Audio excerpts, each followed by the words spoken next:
Good morning बच्चा लोग, कैसे हैं आप सभी? शानदार, बेहतरीन और जबरदस्त होंगे मेरे भाई। आज की क्लास में आप सभी का स्वागत है। देखो मेरे भाई, एक डिस्टरबेंस हो गया था। वो जो आपकी 19 नंबर की क्लास थी, मतलब 19वीं जो क्लास थी मेरे भाई, उसमें थोड़ी सी दिक्कत आ गई थी अपलोडिंग में। ठीक है, और फिर बीच में क्या, मैं एक दिन था नहीं, तो उसकी वजह से थोड़ा सा क्या दिक्कत आ गई थी। ठीक है, उसकी वजह से आपको प्रॉब्लम फेस करनी पड़ी, आपका रूटीन बिगड़ा। उसके लिए भाई मैं हाथ जोड़कर सॉरी बोल रहा हूँ, कान पकड़ के सॉरी बोल रहा हूँ। देखो मुझे पता है, क्योंकि एक दिन का रूटीन बिगड़ता है ना, तो बेटा 3-4 दिन का रूटीन बिगड़ता है। मुझे पता है, क्योंकि मैं भी क्लास लेता हूँ, है ना। अब मैं किसकी क्लास लेता हूँ भाई? मेरी मेरी खुद की तैयारी की क्लास लेता हूँ, है ना। तो उसमें क्या है, रूटीन बिगड़ता है भाई, तो मुझे पता है उन चीज़ों का ना थोड़ा सा। तो भाई उसके लिए सॉरी। देखो अब एक दिन में क्या है, जैसे आपको 2 क्लास देखनी पड़ जाएंगे कभी। अब जैसे मैंने डाल दी थी, है ना, देख ली होगी सभी ने। ठीक है, मैं शाम कल मतलब आपको कल शाम को डली थी, है ना। कल शाम को डली थी। देखो कल एग्जाम से आके मैंने सब कुछ वो काम करके फिर मतलब सब कुछ किया है। ठीक है, ठीक है मेरे भाई, चलो स्टार्ट करें आज की क्लास। मेरे भाई बताएंगे आज सभी कैसे हैं, अच्छे होंगे मेरे भाई। आवाज़ है, ऑडियो वीडियो क्लियर है मेरे भाई? बताएंगे ऑडियो वीडियो क्लियर है? ऑडियो वीडियो क्लियर है क्या, बताएंगे? हाँ, ऑडियो वीडियो क्लियर है मेरे भाई। चलो कोई बात नहीं। देखो आज हम जो कर रहे होंगे, मेरा बेटा अपना चौथा चैप्टर कंप्लीट होने को था, मतलब कंप्लीट तो हो चुका था, लेकिन अब बच्चा क्या था, मैंने बोला था कि मैं आपको किताब बुक का रिवीजन कराऊंगा। क्या कराऊंगा मेरे भाई? बुक का रिवीजन कराऊंगा, मैंने ये बोला था आपसे, है ना। चलो देखो, बुक का रिवीजन कराऊंगा, तो मैंने बुक में भाई क्या क्या, देखो अब मैं बुक का चैप्टर को रिवीजन करवा रहा हूँ। चैप्टर काफी लेंथी है, तो मैं कोशिश करूंगा कि मैं इंपॉर्टेंट फैक्ट जो हैं और जो एग्जाम के लिए जरूरी है, कुछ चीज जो अपन ने नहीं कराई हैं, उन्हीं चीजों पर गौर करेंगे मेरे भाई। ठीक है, टाइम को बर्बाद ना करते हुए मेरे भाई क्लास स्टार्ट करते हैं। देखिए चैप्टर चल रहा था अपना चौथा, देखो इसकी क्लासेस बहुत ज्यादा हो चुकी हैं, इस चैप्टर की क्लासेस बहुत ज्यादा हो चुकी हैं, लेकिन आप यकीन मानना इस बात का कि एक एक के जो भी मैंने क्लास ली है, उसमें मैंने आपको हर क्लास में मैंने कुछ ना कुछ इंपॉर्टेंट दिया है। ठीक है, उसकी इंपॉर्टेंस आपको अभी समझ में नहीं आएगी, आप पढ़ना, और उसके बाद में आप जब एग्जाम में मतलब बैठने जाओ, अभी नहीं, बाद में कंपटीशन में बैठो देखोगे, तो वहां तुम्हें पता लगेगा कि भाई मैंने क्या दिया है। मैं कह रहा हूं ना तुमसे भाई, तुम्हें विश्वास नहीं है, लेकिन तुम क्या करो, बाजार में जाओ, मार्केट में जाओ, और सारी बुकों को देखो, और तुम्हें जो मिलता है उसमें देखो कि भाई तुम्हें क्या क्या दिया हुआ है उन्होंने, और कितने रुपए उसने लिए हैं उस चीज को देने के, उस कंटेंट को देने के, है ना। और उसमें तुम अपना कंटेंट मिलाना। ठीक है, चलो मेरे भाई, हाँ टाइम नहीं है तो कोई बात नहीं, मत मिलाना, लेकिन देख लेना जो भी है। ठीक है, चलो स्टार्ट करते हैं मेरे भाई आज की क्लास। चौथा चैप्टर चल रहा था मेरे भाई। ठीक है, हम बुक की रीडिंग कर रहे हैं, कार्बन एवं उसके यौगिक। देखो मैं फास्ट स्पीड से लूंगा, चैप्टर का भी लेंथ दिए, समझने का प्रयास करेंगे थोड़ा सा। ठीक है, कोई चीज समझ में नहीं आएगी तो बताएंगे, उसको अपने नेक्स्ट क्लास में फिर समझ लेंगे, कोई दिक्कत वाली बात नहीं है। ठीक है ना। अब देखो इस चैप्टर की ये वाली चीज होने के बाद में इस संडे में तुम्हारे लिए थर्ड चैप्टर और फोर्थ चैप्टर, मतलब थर्ड चैप्टर के मैं एमसीक्यू ला रहा हूँ। ठीक है, उसके अलावा इसका देखो अभी अपन क्या करेंगे, इसकी क्लास भी देख लेंगे कि मतलब इस संडे रखें या फिर अगले संडे रखें। ठीक है, ठीक है। और अगला जो चैप्टर होगा बेटा अपना होगा जैव प्रक्रम। अपनी केमिस्ट्री पूरी हो चुकी है, मतलब रसायन विज्ञान का जो भाग था वो कंप्लीट हो चुका है। अब जो रहेगा ना मेरे भाई, अब जो रहेगा वो क्या रहेगा, अब अपने पास जीव विज्ञान का भाग रहेगा, जैव प्रक्रम रहेगा। ठीक है, चलो उसकी चैप्टर की बात जब भी करेंगे जब आएगा। ठीक है, चलो अब अपन इसको पढ़ें, स्टार्ट करें मेरे भाई। चलो तो स्टार्ट करते हैं। देखो कार्बन एवं उसके यौगिक, कार्बन एवं उसके यौगिक। कार्बन के बारे में मैंने बता दिया था, यौगिक क्या होते हैं, तत्वों से मिलकर के बनते हैं मेरे भाई, यौगिक बनते हैं। जब 2 या 2 से अधिक तत्व मिलकर के बना लेते हैं मेरे भाई, यौगिक बना लेते हैं। चलो आगे देखेंगे। पिछले अध्याय में हमने अनेक ऐसे यौगिकों का अध्ययन किया जो हमारे लिए महत्वपूर्ण है। इस अध्याय में हम कुछ अन्य रोचक यौगिकों एवं उनके गुणधर्मों के बारे में पढ़ेंगे। यहां हम एक तत्व के रूप में कार्बन का भी अध्ययन करेंगे मेरे भाई। मतलब ये जो चैप्टर है उसमें हम किसका अध्ययन कर रहे होंगे मेरे भाई? कार्बन का ही अध्ययन कर रहे होंगे, जिसका हमारे लिए तात्विक एवं संयुक्त दोनों रूपों में अत्यधिक महत्व है। तात्विक का मतलब क्या है? तत्व के रूप में मेरे भाई। तात्विक का मतलब क्या है? तत्व के रूप में। एवं संयुक्त, संयुक्त का मतलब है जुड़ाव, जुड़ाव का मतलब एक तरीके से यौगिक। इन दोनों ही रूपों में ये क्या हो रहा होगा हमारे लिए? बहुत अधिक महत्वपूर्ण हो रहा होगा, इसलिए हम इसको क्या कर रहे हैं, पढ़ रहे हैं बेटा। अब कोई पूछे कि क्यों पढ़ रहे हो? क्योंकि इसका महत्व है तात्विक रूप से और संयुक्त रूप से। ठीक है, क्या महत्व है वो अपन ने पढ़ा है, साबुन में पढ़ा है, अपमार्जक में पढ़ा है, सब चीजों में अपन ने देखा है कि कार्बन तो रहेगा ही रहेगा।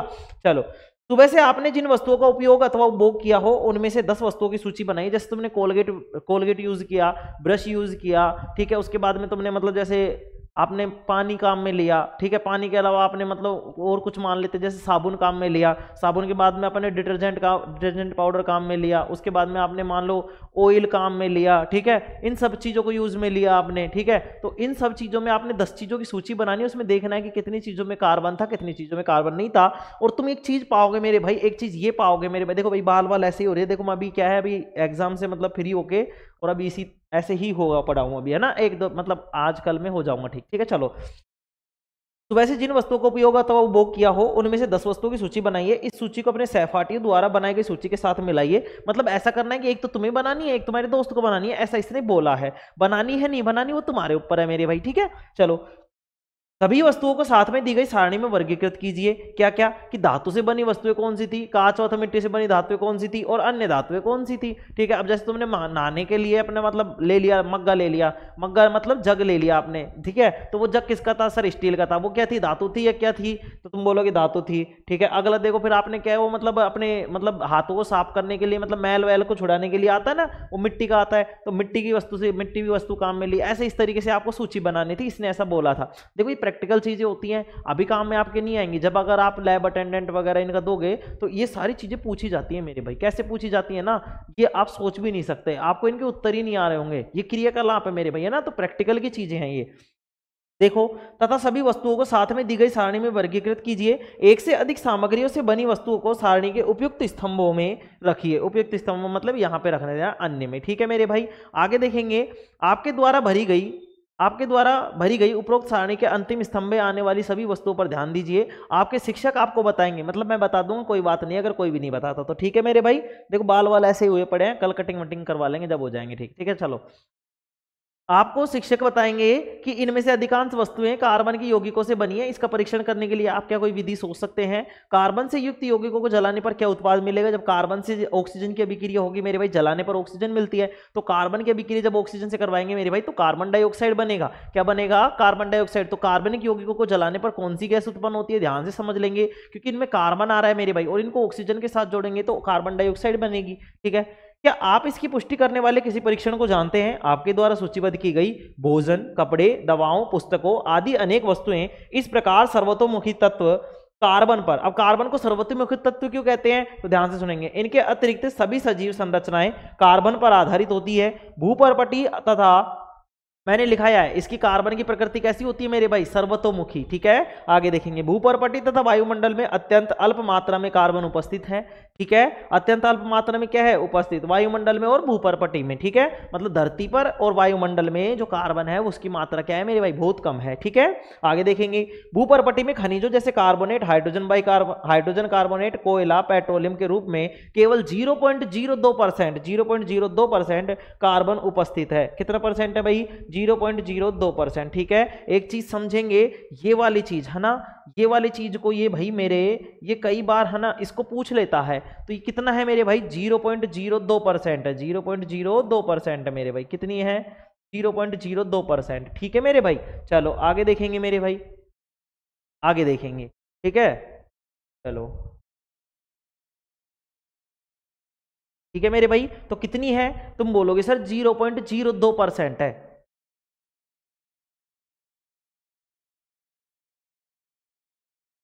एक मिनट बता गई क्या, चलो देखो, तो कितनी है मेरे भाई, 0.02% कार्बन उपस्थित है। कहां पर, ये जो अपने पास कार्बोनेट है, हाइड्रोजन बाई कार्बोनेट, मतलब भूपर्पटी पर। तो ध्यान से समझने का प्रयास करेंगे, एक एक छोटी से छोटी चीज, बारीक से बारीक चीज जो तुम्हें जिंदगी में काम आएगी एग्जाम मतलब क्रैक करने के लिए। आगे जो कंपटीशन का लेवल आ रहा है ना भाई, उसमें ऐसे डाटा पूछे जा रहे हैं, ऐसी ये पूछी जा रही है कि मतलब हर चीज का डाटा पूछा जा रहा है। डाटा का मतलब कि कितना परसेंट है, कितने परसेंट नहीं है। मैंने तुम्हें बताया ना, सिरका जैसे विनेगर था 4 होता है उसका, तो अब जैसे नींबू का कितना होता है 4, मतलब टमाटर का कितना होता है 4.4 होता है, नींबू कितना होता है 2.2 होता है। तो ये डाटा वाले मतलब जिनका मतलब अपन को मान याद रखना पड़ेगा, उनको बोलते हैं डाटा मेरे भाई, है ना।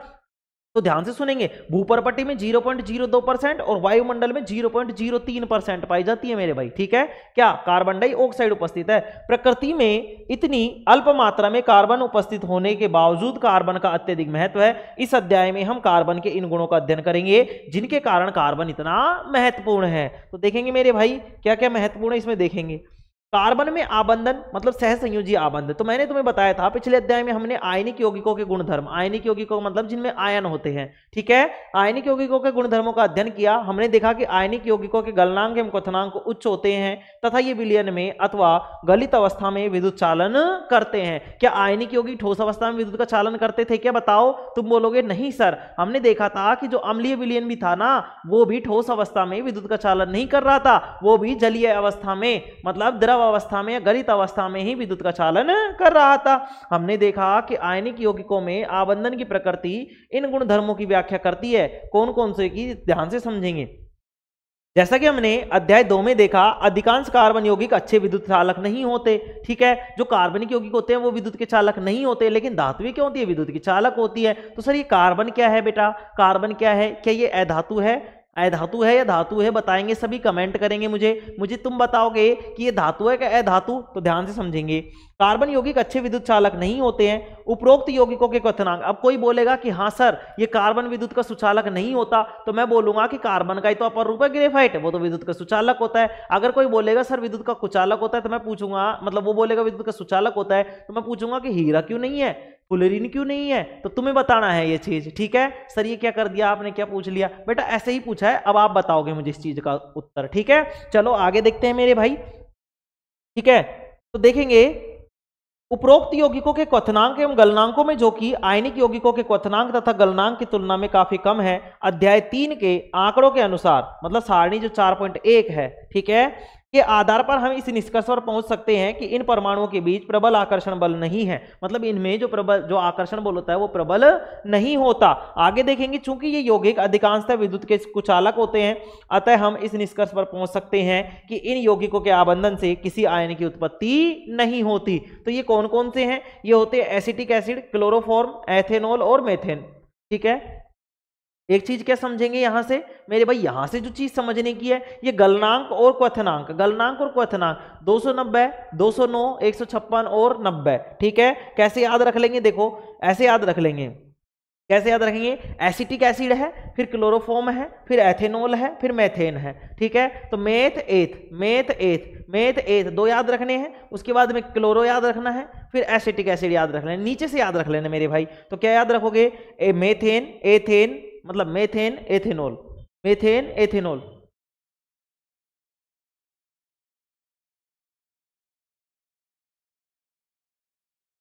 चलो कोई, देखो मेरे भाई 1 मिनट रुके।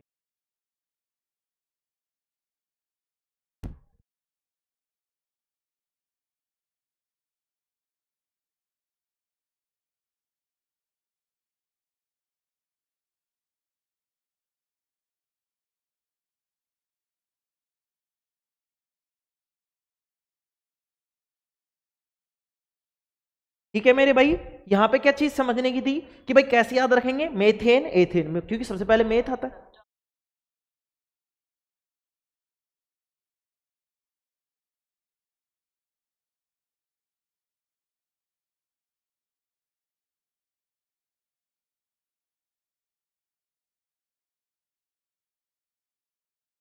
देखो मेरे भाई, कॉल आ गया था भाई कोई, है ना। चलो देखो, सबसे पहले क्या याद रखेंगे? मेथेन याद रखेंगे, मेथेन के बाद में एथेनॉल, एथेनॉल के बाद में क्लोरोफॉर्म और फिर उसके बाद में एसिड। अब देखो कैसे याद रखेंगे? सर हम पहले तो मेथ तो जानते हैं बेटा, ठीक है, मेथ में मेथेन लगा देना, ठीक है, मेथेन लगा देना। एथ में एथेनॉल याद रख लेना, क्या याद रख लेना? एथेनॉल। अब देखो अपन ने मेथ लगाया था, फिर एल्कोहल वाला लगाया था, फिर क्लोरोफॉर्म। अब देखो क्लोरो क्या था, ऐसे याद रख लेंगे भाई, देखो याद तो करना पड़ेगा कुछ ना कुछ तो चीज। तो पहले मेथ थी, फिर एथ थी, तो मेथ में तो मेथेन लिख दिया, एथ में एथेनॉल लगा दिया, फिर उसके बाद में क्लोरोफ्लोरोब्रोमो ये थी, तो हम यहाँ पे क्लोरो लेंगे तो क्लोरोफॉर्म हो जाएगा। और इन सब की ऐसी तैसी, तो ऐसी तैसी से मतलब याद रख लेंगे एसिटिक, ठीक है। अब देखो मेथेन के लिए, गलने के लिए इसको कितना चाहिए? देखो गलनांक और क्वथनांक दोनों अलग चीजें हैं मेरे भाई। गलनांक एक ऐसा तापमान होगा मेरे भाई, गलनांक एक ऐसा तापमान होगा जिस पर वस्तु क्या हो जाएगी? गलित अवस्था में हो जाएगी, मतलब ठोस अवस्था से द्रव अवस्था में बदल जाएगी। लेकिन क्वथनांक क्या है? क्वथनांक का मतलब वह उबलने लग जाएगी। जैसे तुमने पानी गर्म किया मेरे भाई, पानी गर्म किया तो पानी एक तो नॉर्मल गर्म हुआ, एक अधिक गर्म हुआ जिसपे उसने उबाल ले लिया, उबालने का मतलब उबलने लग गया, ठीक है। तो दूसरी बात क्या समझेंगे यहाँ पे? एक चीज समझेंगे कि गलनांक क्या है। एक गलनांक एक ऐसा तापमान है मेरे भाई जिस पर कोई वस्तु क्या हो जाती है। आवाज आ रही है ना मेरे भाई? सभी को आवाज आ रही है? ठीक है। गलनांक क्या है मेरे भाई? गलनांक एक ऐसा तापमान है जिस पर कोई वस्तु ठोस अवस्था से किसमें बदल जाती है मेरे भाई? द्रव अवस्था में बदल जाती है, ये तापमान है। देखो सबसे पहले मीथेन की बात की थी तो इसका कम होगा, सबसे ज्यादा सबसे कम होगा इसका कितना? 90। ठीक है। और फिर उससे बाद में ऐसी तैसी, अब इन सबकी ऐसी तैसी करने के लिए 200 तो ज्यादा होना ही चाहिए, ऐसे याद रख लेंगे। तो ये 90 तो ये 290। अब 290 में से 0 आगे आ जाएगा तो क्लोरोफॉर्म के लिए बन जाएगा, तो 209 बन जाएगा। 209। अब इसमें क्या याद रखेंगे? 1 और 5 को 6 बोल देंगे, 1 और 5 जोड़ेंगे तो कितना बन जाएगा? 6। तो याद हो गया 290, 209, 156 और 90। क्या क्या था अपने पास? एसिटिक अम्ल था, क्लोरोफॉर्म था, एथेनॉल था और मेथेन था। ये गलनांक याद हो गए। अब क्वथनांक की बात करते हैं मेरे भाई। क्वथनांक की बात करेंगे तो अब देखो कैसे याद करेंगे। ठीक है, कैसे याद कर लेंगे? याद ऐसे थोड़ा सा दिमाग में रखना है मेरे भाई। मैं ये नहीं कह रहा रट्टाफिकेशन करनी है या फिर बिल्कुल याद ही करना है, एग्जाम में पूछा ही पूछा जाएगा, इतनी बहुत कम संभावनाएं हैं 10th क्लास तक। ठीक है, लेकिन मैं तुम्हें प्रॉपर तैयार कर रहा हूं भविष्य के लिए भी और 10th के लिए भी। ठीक है, तो डरने की कोई जरूरत नहीं है। अब आगे देखते हैं। यहां पे देखो एसिटिक एसिड का क्वथनांक कितना होगा? 391 होगा मेरे भाई। ऐसे याद रख लेंगे, जो 200 जोड़ा था उससे 200 ज्यादा कर लेंगे तो 400 के समथिंग, तो 391। ठीक है, यहां पे देखो, यहां पे भी याद क्या रखेंगे कि यहाँ पे सर 290 था, 90 था इसलिए अपन ने 391 लिया था। यहाँ पे थोड़ा सा कम ले लेंगे, 50-60 कम ले लेंगे। ठीक है, तो अब यहाँ पे कितना है? वो 290, 209 हो गया। 209 से 334। ऐसे देखो थोड़ा बहुत तो याद रखना पड़ेगा भाई, मैं इसमें कुछ नहीं कर सकता है ना। 156 में 351 और 90 में 111। ठीक है मेरे भाई, देखो इतना जरूरी है नहीं, लेकिन फिर भी मैंने याद कराने का कोशिश किया है मेरे भाई। तुम्हें आराम से एक बार रीडिंग लगा लेंगे गलनांक और क्वथनांक की। जब भी चैप्टर पढ़ो तो इनको एक बार दिमाग में से निकाल लेंगे, क्योंकि आगे जब तुम पढ़ोगे तो उसमें आपको दिक्कत नहीं आएगी, इस बात की गारंटी है मेरी। आगे देखते हैं। और इनके बीच में क्या होगा भाई? आकर्षण बल जो होगा वो बहुत कम पाया जाएगा। आगे देखते हैं मेरे भाई। चूंकि ये यौगिक अधिकांशतः विद्युत के कुचालक होते हैं, अतः ये तो बता ही दिया था मैंने, है ना। कक्षा 9 में हमने, देखो कक्षा 9 में तुमने पढ़ा था क्या भाई? कक्षा 9 में लायक हो।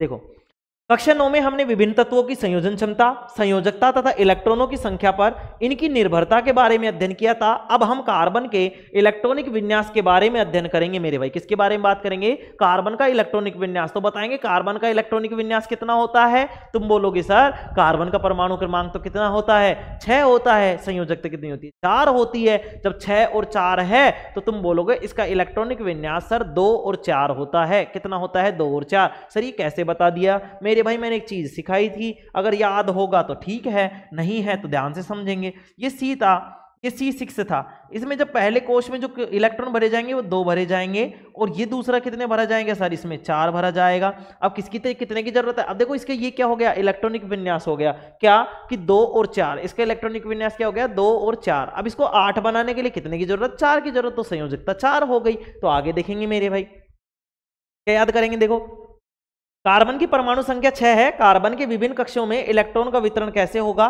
कार्बन में कितने संयोजकता इलेक्ट्रॉन होगी? तो मैंने बता दिया, पहले कोश में जो होंगे वो 2 होंगे, दूसरे कोश में 4 होंगे, और संयोजकता जो होगी मेरे भाई कितनी होगी? 4 होगी। हम जानते हैं कि बाहरी कोश को पूरी तरह से भरने देने अर्थात उत्कृष्ट गैस विन्यास को प्राप्त करने की प्रवृत्ति के आधार पर तत्वों की अभिक्रियाशीलता समझाई जाती है। आयनिक यौगिक बनाने वाले तत्व सबसे बाहरी कोश में इलेक्ट्रॉन प्रदान करके या प्राप्त करके, ठीक है, या तो वो प्राप्त कर रहे होंगे या उनका ह्रास हो रहा होगा। ह्रास का मतलब है बेटा नुकसान हो रहा होगा, कमी हो रही होगी। ठीक है, इसे प्राप्त करते हैं। कार्बन के सबसे बाहरी कोश में 4 इलेक्ट्रॉन होते हैं तथा उत्कृष्ट गैस विन्यास को प्राप्त करने के लिए इसको 4 इलेक्ट्रॉन प्राप्त करने या खोने की आवश्यकता होती है। यदि इन्हें इलेक्ट्रॉनों को प्राप्त करना या खोना हो तो ये 4 इलेक्ट्रॉन प्राप्त कर C4- बनाता है। अगर इसने लिया है तो, अगर देखो अपन किसी से पैसे ले जाते हैं, किसी से पैसे ले लेते हैं तो अपन तो क्या हो जाते हैं? ऋणी। अब लेते किससे? किसी धनी से लेते हैं। अगर ये इलेक्ट्रॉन लेगा तो ये बनेगा C4-। माइनस का मतलब है ऋणायन। ठीक है, बना सकता है, लेकिन 6 प्रोटॉन वाले नाभिक के लिए 10 इलेक्ट्रॉन अर्थात 4 अतिरिक्त इलेक्ट्रॉन धारण करना मुश्किल हो सकता है। तो ये क्या करेगा समझेंगे, आगे देखेंगे। ये 4 इलेक्ट्रॉन खोकर C4+ धनायन बना सकता है, लेकिन 4 इलेक्ट्रॉन को खोकर 6 प्रोटॉन वाले नाभिक में केवल 2 इलेक्ट्रॉनों का कार्बन घनायन बनाने के लिए अत्यधिक ऊर्जा की आवश्यकता होगी। तो अब ये करना क्या चाहेगा भाई? इसने बोला कि पहली बात तो इसने क्या बोला कि ये एक तो क्या है, इसका 4 इलेक्ट्रॉनों को धारण करने की क्षमता इसमें क्या है, थोड़ी सी कम लगती है। दूसरे इसने कहा अगर देगा तो इसको ऊर्जा भी अधिक चाहिए। भाई ऊर्जा भी क्या चाहिए? अधिक चाहिए। तो इसको या तो ऊर्जा अधिक होनी चाहिए या इसके धारण करने की क्षमता होनी चाहिए। तो ये बता रहा है कि धारण करना मुश्किल है, और जैसे इनको क्या करनी पड़ेगी भाई, अगर ये देगा, अगर देगा मतलब ये धनायन बनाएगा तो इसको क्या जरूरत पड़ेगी? बहुत अधिक ऊर्जा की क्या जरूरत पड़ेगी भाई? बहुत अधिक ऊर्जा की क्या पड़ेगी? इनको जरूरत पड़ेगी। देखो आगे देखते हैं, कार्बन अपने अन्य परमाणुओं अथवा अन्य तत्वों के परमाणुओं के साथ संयोजकता इलेक्ट्रॉनों की साझेदारी करके इस समस्या को सुलझा लेता है। केवल कार्बन ही नहीं बल्कि अनेक अन्य तत्व भी इसी प्रकार इलेक्ट्रॉनों की साझेदारी करके अणुओं का निर्माण करते हैं। जिन इलेक्ट्रॉनों की साझेदारी की जाती है वे दोनों परमाणुओं के बाहरी कोश के ही होते हैं। देखो जो भी इलेक्ट्रॉनों की साझेदारी होगी वो बाहरी कोश से होगी, अंदर वाले कोशों से नहीं होगी मेरे भाई, ठीक है।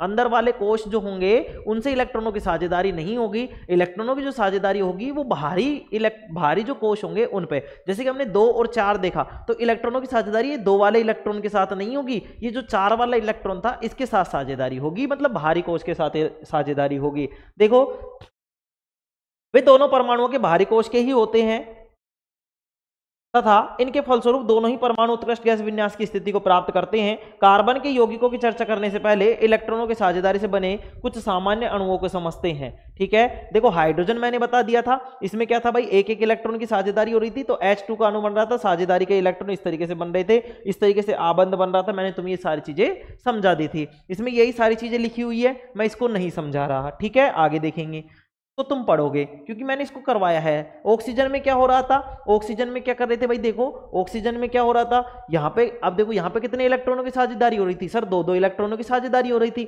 अगर 2-2 इलेक्ट्रॉनों की साझेदारी हो रही थी तो कितने इलेक्ट्रॉन हो गए टोटल सर, 4 हो गए, और 2 इलेक्ट्रॉन मिलकर क्या बनाते हैं, एक सहसंयोजी आबंध बनाते हैं। तो यहाँ पे क्या हो जाएगा मेरे भाई, 2 आबंध बन जाएंगे। इसी तरीके से नाइट्रोजन में 3-3 आबंध बन जाएंगे मेरे भाई, क्या बन जाएंगे, 3-3 आबंध बन जाएंगे। आगे देखेंगे अमोनिया, अमोनिया का अणु सूत्र क्या है मेरे भाई, NH3 है। क्या आप इस अणु की इलेक्ट्रॉन बिंदु संरचना को चित्रित कर सकते हैं, NH3 को, बताओ कर सकते हो क्या, तुम बोलोगे हाँ सर कर देंगे, कोई बात नहीं। क्यों, क्योंकि नाइट्रोजन की संयोजकता कितनी चाहिए, 3 चाहिए, तो ये 3 इलेक्ट्रॉनों से क्या कर लेगा, साझेदारी कर लेगा। तो कैसे हो जाएगा बताओ, इसकी कैसे बनेगी संरचना, तो तुम देखोगे कि सर इसकी जो संरचना बनेगी ना मेरे भाई वो कैसे बनेगी, तुम बोलोगे सर ये N था यहाँ पे, और N की संयोजकता कितनी थी मेरे भाई बताओ, N अपने पास देखो, N के पास देखो नाइट्रोजन कितने पे आता है, नाइट्रोजन ध्यान से समझेंगे, नाइट्रोजन कितने पे आता है मेरे भाई, 7 नंबर पे आता है, 7 नंबर पे आता है। तो के कोश में कितने सर, 2, और दूसरे में कितने, 5, बताओ होंगे कि नहीं होंगे, तुम बोलोगे हाँ सर होंगे। अब इसको कितने इलेक्ट्रॉन की जरूरत है, तुम बोलोगे सर इसको तो 3 इलेक्ट्रॉन की जरूरत है। कितने इलेक्ट्रॉन की जरूरत है मेरे भाई, इसको 3 इलेक्ट्रॉन की जरूरत है। सर इसके पास तो 5 तो थे, ये मान लो 5 थे इसके पास, ये मान लो 2, 4 और ये 5, इस तरीके से थे, मान लो इसको मैंने इस तरीके से कर दिया।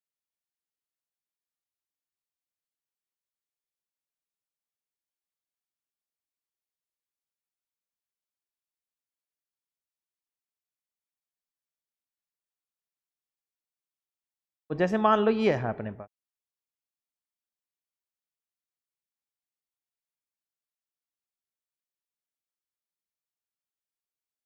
देखो मेरे भाई जैसे ये मान लो ये N है अपने पास, ठीक है, इसके कितने इलेक्ट्रॉन सर, 1, 2, 3, 4 और 5 हो गए मेरे भाई, 5 हो गए। लेकिन सर इसको तो कितने की जरूरत है, तुम बोलोगे कि सर इसको तो 3 की जरूरत है, तो ये एक हाइड्रोजन यहां बनेगा, एक हाइड्रोजन यहां बनेगा, एक हाइड्रोजन यहां बनेगा, एक हाइड्रोजन का अणु यहां पे, एक हाइड्रोजन का अणु यहां पे, और एक हाइड्रोजन का अणु यहां पे। अब इसको जो बनाना पड़ेगा वो इस तरीके से ये अपनी संयोजकता को पूरी कर लेगा, हाइड्रोजन 2 बना लेगा, ये इसकी इलेक्ट्रॉन बिंदु संरचना हो जाएगी मेरे भाई, क्या हो जाएगी, इसकी इलेक्ट्रॉन बिंदु संरचना हो जाएगी। थोड़ा सा ऊपर चला गया, कोई बात नहीं, ठीक है, तो समझ गई, ये इस तरीके से संरचना बन जाएगी मेरे भाई, ठीक है ना। बताओ कोई दिक्कत है किसी को, तुम बोलोगे नहीं सर इसमें कोई दिक्कत वाली बात नहीं है, ठीक है। चलो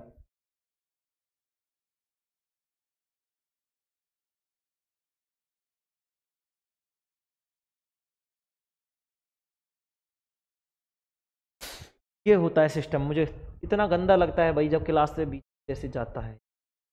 चलो कोई नहीं, इसको छोड़ो, अपन को कोई काम ही नहीं है उससे। चलो आगे देखते हैं मेरे भाई। तो NH3 की संरचना मैंने आपको दिखा दी। क्या आप इस अणु की इलेक्ट्रॉन बिंदु संरचना को चित्रित कर सकते हैं, तो हमने करके दिखा दिया, जिसमें यह दर्शाया गया हो कि कैसे सभी 4 परमाणुओं को उत्कृष्ट गैस विन्यास की स्थिति प्राप्त हुई। इन अणुओं में एक द्वि अथवा त्रिकोण सा आबंध होगा। अब हम मेथेन को देखते हैं, जो कार्बन का एक यौगिक है, ईंधन के रूप में मेथेन का अधिकाधिक उपयोग होता है। किसके रूप में होता है, ईंधन के रूप में, ये बात मैंने लिखवाई थी। और मेथेन को एक चीज और लिख लेंगे मेरे भाई, जो मेथेन है उसको मार्श गैस बोलते हैं। क्या बोलते हैं उसको, बोलते हैं बेटा मार्श गैस। क्या बोलते हैं, मार्श गैस। कहां पे है ईंधन, ये रहा मेथेन, मेथेन को बोलते हैं मेरे भाई, मेथेन को यहां पे लिख रहा हूं मैं, मेथेन को बोलते हैं मार्श गैस। ये वाली चीज मैं लिखवाना भूल गया था, उसके लिए सॉरी। और अब आप लिख लेंगे कि मीथेन को मार्श गैस भी कहते हैं। क्या बोलते हैं? मार्श गैस भी कहते हैं। आगे देखते हैं मेरे भाई, देखो अब हम मेथेन को देखते हैं, जो कि कार्बन का एक यौगिक है। ईंधन के रूप में मेथेन का अधिकाधिक उपयोग होता है तथा यह बायोगैस एवं संपीड़ित गैस, यहां से ये वाली चीज आपको याद होनी चाहिए। संपीड़ित प्राकृतिक गैस सीएनजी का पूरा नाम, इसको भी लिखेंगे मेरे भाई, इसको भी लिख लेंगे। सीएनजी का पूरा नाम क्या है? संपीड़ित प्राकृतिक गैस है। और इसका मुख्य घटक क्या है भाई मेरे? मेथेन है। तो ये सीएनजी का क्या है? प्रमुख घटक है। कौन? मेथेन। यह कार्बन के सर्वाधिक सरल यौगिकों में से एक है। मेथेन का सूत्र CH4 होता है, ये मैंने तुम्हें बता दी। उसकी संरचना में तुम्हें बनवा चुका हूं। हाइड्रोजन की संयोजकता 1 है।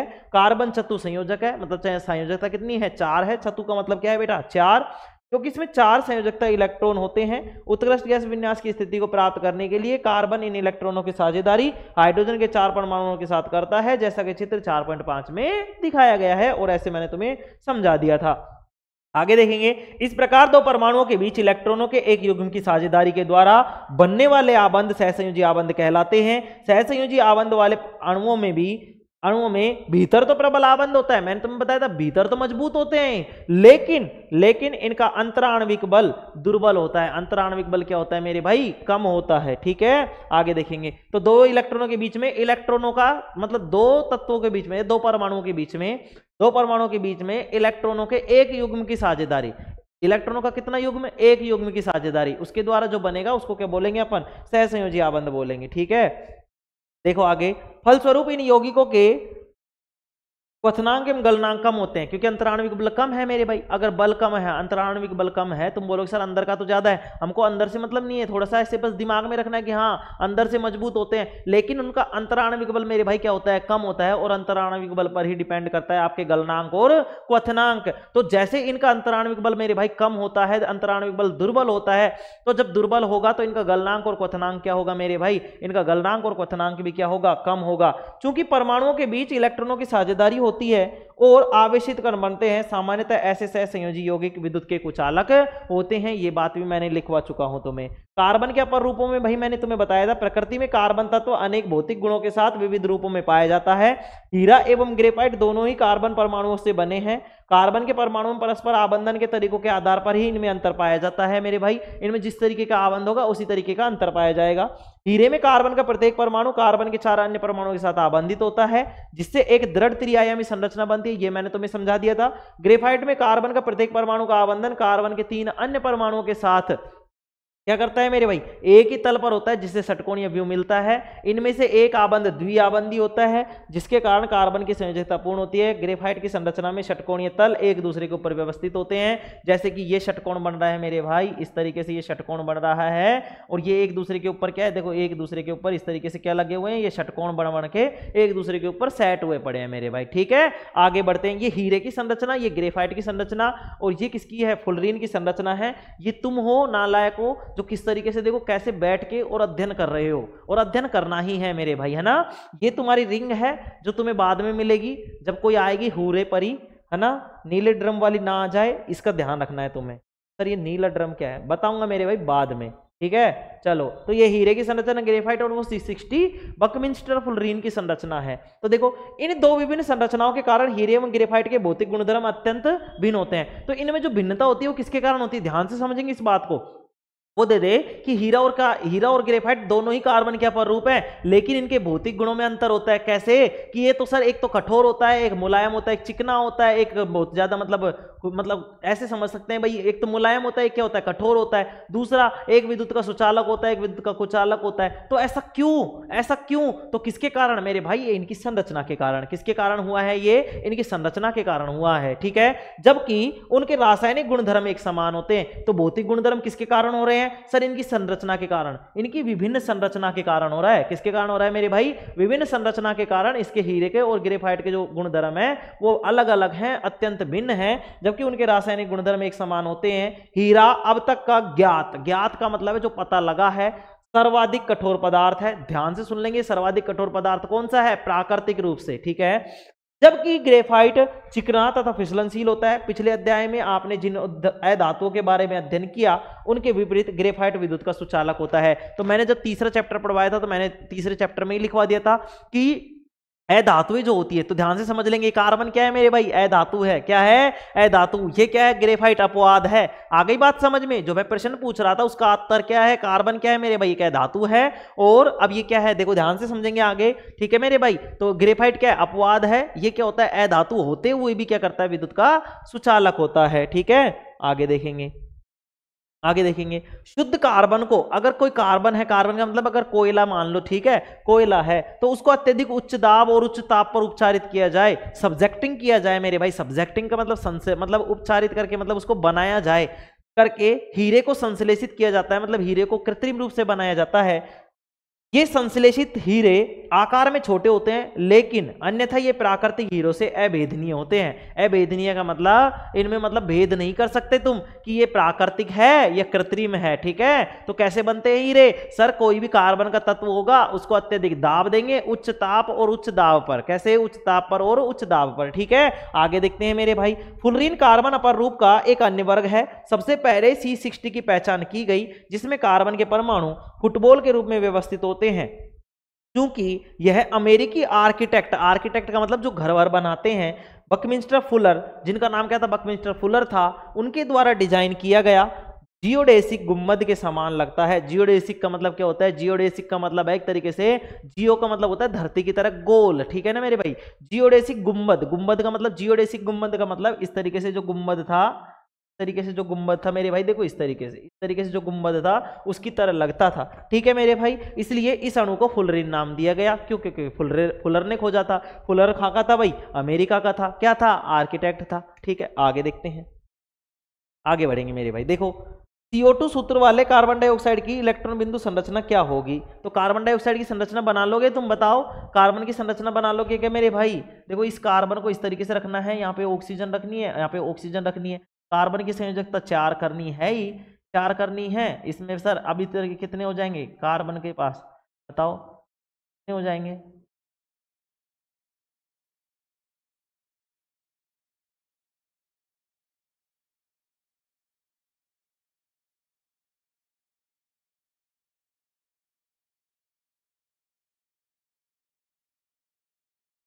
प्रोटीन।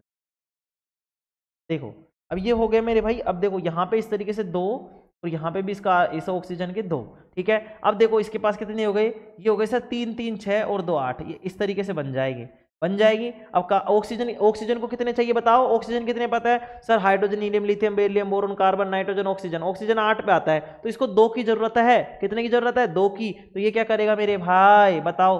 2 की जरूरत है। कितने होते हैं इसमें? कितने हो गए थे? 2 और 6। मतलब इसकी संरचना तुम बनाओगे, अब तुम बनाओगे। अब ये नहीं है कि हाँ, क्या कह रहा है? गुरुजी को नहीं आ रही है? हाँ मुझसे नहीं आ रही बेटा, तुझसे आ रही है ना, तो तू बना के दिखाएगा। अब देख, अब तू ही बनाएगा इसको, अब तू ही बनाएगा। मैं कैसे, मैं तो कैसे भी बना देता इसको। CO2 बनाना था मुझे, तो C थी, O था, कार्बन की संयोजकता 4 तो थी, 4 संयोजकता करनी थी, 2 इधर से लेता, 2 इधर से लेता, मैं तो बना देता। और ये मैं तो बना दी 3 3 6 और 2 8। अब मुझे ऑक्सीजन की संयोजकता सेट करनी थी, लेकिन अब तुम बनाओगे इसको मेरे भाई, तुम बनाओगे, और मुझे चाहिए भाई मेरे भाई, ये चाहिए। और तुम बनाओगे तो मैं कसम है, मम्मी पापा पापा और जो कुछ की किसी की उसकी उसकी, हाँ इसकी उसकी सबकी। ठीक है, देख लेना तुम, जिंदगी में जिसको सबसे ज्यादा प्यार किया है उसकी कसम है। अब मैं इसको मिटा और रहा हूं, और तुम बनाओगे इसको मेरे भाई। ठीक है ना? चलो अब देखो, नालायक को मैं बताता हूं तुम्हें।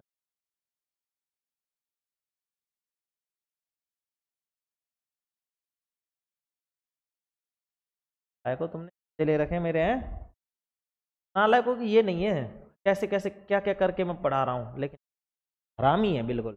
चलो, नालायको सर कौन है? कौन नहीं है? कोई नहीं है यार, मैं ही हूं अकेला, बड़बड़ा रहा हूँ पागलों की तरह। देखो नालायको इधर, सल्फर के 8 परमाणु से बने सल्फर के अणु की इलेक्ट्रॉन बिंदु संरचना क्या होगी? संकेत, सल्फर के 8 परमाणु एक अंगूठे के रूप में आपस में जुड़े होते हैं, तो कैसे जुड़े होंगे बताओ? सल्फर के 8 अणु कैसे जुड़े होंगे, ये भी तुम बताओगे। ठीक है, ठीक है, बताओ, बता दोगे ना?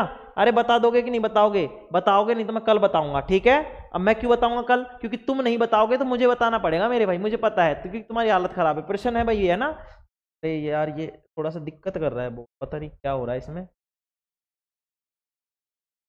चलो देखो, ठीक है, इनके आंसर तुम बनाओगे, दोनों संरचना तुम बना के देखोगे। मैंने एक एक की संरचना बनाना सिखाई है कि कैसे कैसे। अब सल्फर की संयोजकता 8 है। सल्फर की संयोजकता कितनी है मेरे भाई? सल्फर की संयोजकता कितनी है मेरे भाई? सल्फर के 8 परमाणु, सॉरी सल्फर के कितने हैं? 8 परमाणु। और सल्फर की भी संयोजकता कितनी होती है? 4। लेकिन एक रिंग के रूप में, एक अंगूठी के रूप में वो होते हैं क्या, क्या होते हैं? अंगूठी के रूप में आपस में जुड़े होते हैं, ठीक है ना। तो इसकी संरचना को तुम बनाओगे, ट्राई करोगे कैसे बनाना है, बिना देखे, गूगल से कुछ नहीं देखना मेरे भाई, है ना। एक बार ट्राई करना है। क्यों ट्राई करना है? देखो तुम्हारा माइंड, जैसे मैं पढ़ाता जा रहा हूँ, सब चीजें मैं करा रहा हूँ, तुम अपने माइंड पे जोर ही नहीं दे रहे। जब एग्जाम होगा ना मेरे भाई, ये बहुत बड़ी कमजोरी रह जाएगी कि अपन ने मतलब खुद से कुछ किया ही नहीं, सब कुछ अपन को किया कराया मिल गया, तो उसमें थोड़ी दिक्कत आ जाएगी मेरे, है ना। थोड़ा समझो भाई, मैं वो ही चीजें बता रहा हूँ जो मैंने एक्सपीरियंस किया है, जो मैंने फील की है, जो मुझे पता लगा कि इन चीजों से थोड़ी कमी रह सकती है, इन चीजों में हो सकता है, उन चीजों को मैं मजबूत करा देने का प्रयास कर रहा हूँ मेरे भाई, है ना। चलो आगे देखेंगे। कार्बन की सर्वतोमुखी प्रकृति। विभिन्न तत्वों एवं यौगिकों में हमने इलेक्ट्रॉनों की साझेदारी द्वारा सहसंयोजी आबंध का निर्माण देखा। हमने सरल कार्बन यौगिक मीथेन की संरचना भी देखी। अध्याय के आरंभ में हमने देखा कि कितनी वस्तुओं में कार्बन पाया जाता है। वस्तुतः हम स्वयं भी कार्बन के यौगिकों से बने हुए हैं। हाल ही में रसायन शास्त्रियों द्वारा सूत्र सहित ज्ञात कार्बन यौगिकों की गणना की गई है, जो लगभग कई मिलियन आंकी गई है। मतलब हमारे शरीर में कितने, मैं पूछूं कार्बन के कितने तत्व हैं, कितने अणु हैं, तो तुम बोलोगे अनलिमिटेड है सर। अनलिमिटेड का मतलब मेरे भाई अनंत है, उनकी गणना नहीं कर सकते, मतलब कई मिलियन में ना आंकी गई है, ठीक है। अब कई तो मिलियन बिलियन में नहीं पता, अगर मिलियन बिलियन पता है तो वो बताएंगे कि इतने मिलियन में इतना वो होता है। नालायको, कुछ भी नहीं जानते, कुछ भी। लिखो मिलियन का बताओ, नालायको कमेंट करो। चलो आगे देखो। अन्य सभी तत्वों कहाँ पे गया? हाँ, अन्य सभी तत्वों के यौगिकों को एक साथ रखने पर भी इनकी संख्या उन सबसे कहीं अधिक है। ऐसा क्यों है कि यह गुणधर्म केवल कार्बन में ही मिलता है, किसी और तत्व में नहीं मिलता? देखो ये प्रकृति में बहुत कम है। भूपर्पट्टी में कितना? 0.02%। वायुमंडल में कितनी कार्बन डाइऑक्साइड? 0.03%। मतलब कार्बन तो बहुत कम है। लेकिन अगर तुम किसी जीव को देखो या किसी भी को देखोगे तो उसमें कार्बनिक यौगिकों के, जैसे उसमें कार्बनिक यौगिक है, तो बाकी के यौगिक तो एक तरफ और एक तरफ कार्बन के यौगिक, मतलब एक तत्व की बात करें तो सारे तत्व तो एक तरफ और कार्बन अकेला एक तरफ। तो कार्बन के अणुओं की संख्या ना मेरे भाई, वो सारे तत्वों से भी क्या होगी? ज्यादा होगी मेरे भाई, है ना। तो ऐसा क्यों है मेरे भाई? ऐसा क्यों है? क्योंकि क्या पाया जाता है? आबंधन का गुण पाया जाता है मेरे भाई। तो देखते हैं आगे। सहसंयोजी बंध की प्रकृति के कारण, किसके कारण? सहसंयोजी बंध की प्रकृति के कारण मेरे भाई, समझते जाएंगे। कार्बन में बड़ी संख्या में यौगिक बनाने की क्षमता होती है। कार्बन में दो कारक देखे गए हैं। दो कारक कौन कौन से देखे गए हैं? कार्बन में कार्बन के ही अन्य परमाणुओं के साथ आबंध बनाने की अद्वितीय क्षमता होती है, जिससे बड़ी संख्या में अणु बनते हैं मेरे भाई। मैंने बताया था कि ये क्या करते हैं? आपस में जुड़ते हैं, चैन बनाते हैं। इस गुण को क्या कहते हैं? श्रृंखलन कहते हैं मेरे भाई। तो इस श्रृंखलन की परिभाषा थी भाई, ये मैं लिखाना भूल गया था शायद, तो याद रखेंगे। क्या याद रखेंगे? कार्बन में ये वाली चीज को, ठीक है, इसको क्या कहते हैं? श्रृंखलन कहते हैं मेरे।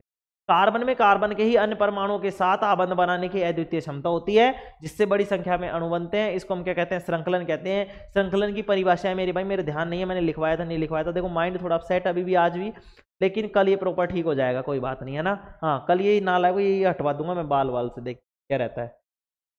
पैसे होंगे तो हटवा देंगे, नहीं तो कुछ भी नहीं। इन यौगिकों में कार्बन की लंबी श्रृंखला, कार्बन की विभिन्न शाखाओं वाली श्रृंखला अथवा वलय में उपस्थित कार्बन भी पाए जाते हैं। साथ ही कार्बन के परमाणु एक, द्वि तथा त्रि आबंध से जुड़े हो सकते हैं। कार्बन परमाणु के बीच केवल एक आबंध से जुड़े कार्बन यौगिकों को संतृप्त यौगिक कहते हैं। द्वि अथवा त्रि आबंध वाले यौगिक, मतलब कार्बन के जो यौगिक है उनको असंतृप्त यौगिक कहलाते हैं। कार्बन यौगिकों में जिस सीमा तक श्रृंखलन का गुण पाया जाता है वह किसी और तत्व में नहीं मिलता। सिलिकॉन हाइड्रोजन के साथ यौगिक बनाते हैं जिनमें 7 या 8 परमाणुओं तक की श्रृंखला हो सकती है, लेकिन यह यौगिक अति अभिक्रियशील होते हैं। कार्बन कार्बन आबंध अत्यधिक प्रबल होता है, अतः यह स्थायी होता है, ठीक है, अतः यह होता है स्थायी। अब देखो इसने क्या क्या बोला है।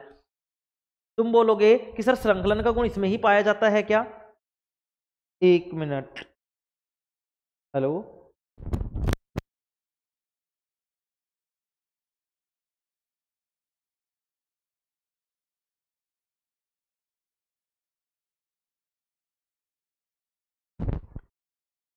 ठीक है मेरे भाई। अब देखते जाएंगे आगे। तो देखो इसने क्या क्या बोला है। इसने ये बोला है कि क्या श्रृंखलन का गुण कार्बन में ही पाया जाता है क्या? तो मैं बोलूंगा नहीं सर, श्रृंखलन का गुण कार्बन के अलावा सिलिकॉन में भी पाया जाता है। किस में पाया जाता है मेरे भाई? सिलिकॉन में भी पाया जाता है। देखो ये लिख रखा है सिलिकॉन लिख रखा है मेरे भाई, तो सिलिकॉन में भी पाया जाता है। तो सर सिलिकॉन में पाया जाता है तो सिलिकॉन को क्यों नहीं लेते मेरे भाई? जो कार्बन है ना, ये जैसे आप मान लो आप जैसे ज्यादा से ज्यादा 5 बाल्टी उठा सकते हो, मैं आप मान लो कि आपने 2 बाल्टी उठा सकते हो। आपकी क्षमता कितनी है भाई? 2 आदमी। या फिर मैं बोलूं कि तुम कितने आदमियों को जोड़ सकते हो, कितने आदमियों को पकड़ सकते हो? तुम बोलोगे सर हमारे छोटे हाथ है इसलिए हम 2 आदमियों को पकड़ सकते हैं। मैं कितने को पकड़ सकता हूं? तुम बोलोगे सर आप 4-5 को पकड़ लोगे ज्यादा से ज्यादा, इतना ही तो होगा भाई। पतले पतले आदमी ले रहे, मोटे मोटे नहीं ले रहे, है ना? हाँ, तो कितने भाई? जब तुम 2 पकड़ोगे तो मैं 4-5 पकड़ लूंगा।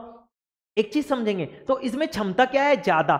जैसे मैं 4-5 को पकड़ पा रहा हूं, आप 2 को पकड़ पा रहे हैं, वैसे ही इसमें क्या है? श्रृंखलन के गुण में चैन बनानी पड़ती है। चैन तोड़ खेलते हैं ना अपन, चैन तोड़ खेली होगी तुमने, नहीं खेली तो मेरे भाई चैन तोड़ में जैसे ऐसे पकड़ते थे एक दूसरे का हाथ, तो अब उसमें पकड़ने की क्षमता क्या है कार्बन में? इसमें कार्बन में अट्रैक्शन मतलब कार्बन में क्षमता क्या है मेरे भाई? श्रृंखलन का गुण बनाने की क्षमता क्या है? ज्यादा है। सिलिकॉन में 7-8 हाइड्रोजन जुड़ जाए, 7-8 हाइड्रोजन के बाद में अपने आप ही दूर दूर मतलब टूटने लग जाएंगे, एक तरीके से क्या होने लग जाएंगे? टूटने लग जाएंगे, या फिर वो कनेक्ट ही नहीं हो पाएंगे, जुड़ ही नहीं पाएंगे। लेकिन अगर कार्बन के साथ जुड़े पड़े हैं तो कार्बन के साथ आप एक लंबी श्रृंखला बना सकते हो मेरे भाई। कितनी बना सकते हैं इसका कोई अनुमान नहीं है, लेकिन तुम बना सकते हो, ठीक है। लेकिन सिलिकॉन के साथ 7-8 मतलब 7-8 का ही गुण पाया जाता है। तो श्रृंखलन का गुण तो दोनों में पाया जाता है, लेकिन बेस्ट वाला कौन सा श्रृंखलन का गुण किसमें पाया जाएगा मेरे भाई? बेस्ट वाला जो श्रृंखलन का गुण होगा वो कार्बन में पाया जाएगा। किसमें पाया जाएगा? कार्बन में, ठीक है। फिर इसने बोला कि इनमें क्या होता है? एक अलाबंध, द्विआबंध, त्रिआबंध होते हैं। जिनमें एक अलाबंध होता है उसको संतृप्त यौगिक बोलते हैं, जिनमें द्विआबंध या त्रिआबंध पाया जाता है उनको असंतृप्त यौगिक बोलते हैं, ठीक है मेरे भाई। आगे देखते हैं। जहां तक अपन ने देख लिया था, तो कार्बन क्या होता है मेरे भाई? अधिक स्थायी होता है। कार्बन क्या होता है मेरे भाई? अधिक स्थायी होता है, ठीक है। चलो अब देखते हैं भाई आगे, आगे देखते हैं। चलो ये वाली चीज को लिख लेना मेरे भाई, है ना? ये वाली चीज को लिख लेना, वाली चीज को लिख लेना, ठीक है। इस वाली चीज को लिख लोगे, ये श्रृंखलन की परिभाषा है, मेरे ध्यान नहीं है मैंने लिखवाई थी नहीं लिखवाई थी, अगर नहीं लिखवाई थी तो लिख लेंगे, ठीक है मेरे भाई। आगे देखेंगे। कार्बन क्या है भाई? अधिक स्थायी होता है। फलस्वरूप अनेक कार्बन परमाणुओं के साथ आपस में जुड़े हुए अनेक यौगिक प्राप्त होते हैं। दूसरा क्या विशेषता है इसकी मेरे भाई? क्योंकि कार्बन की संयोजकता 4 होती है। कार्बन की संयोजकता कितनी होती है? 4। अतः इसमें कार्बन के 4 अन्य परमाणुओं अथवा कुछ अन्य नए संयोजक तत्वों के परमाणुओं के साथ आबंधन की क्षमता होती है। Oxygen, hydrogen, nitrogen, sulphur, chlorine तथा अनेक अन्य तत्वों के साथ कार्बन के यौगिक बनते हैं। फलस्वरूप ऐसे विशेष गुण वाले यौगिक बनते हैं जो अणु में कार्बन के अतिरिक्त उपस्थित तत्व पर निर्भर करते हैं। किस पर निर्भर करेंगे भाई? किस पर निर्भर करेंगे? कार्बन के अतिरिक्त जो उपस्थित तत्व होंगे उन पर भी निर्भर करेगा। ऐसा नहीं है कि कार्बन से जुड़ गए तो ये कार्बन का ही गुण प्रदर्शित करेगा।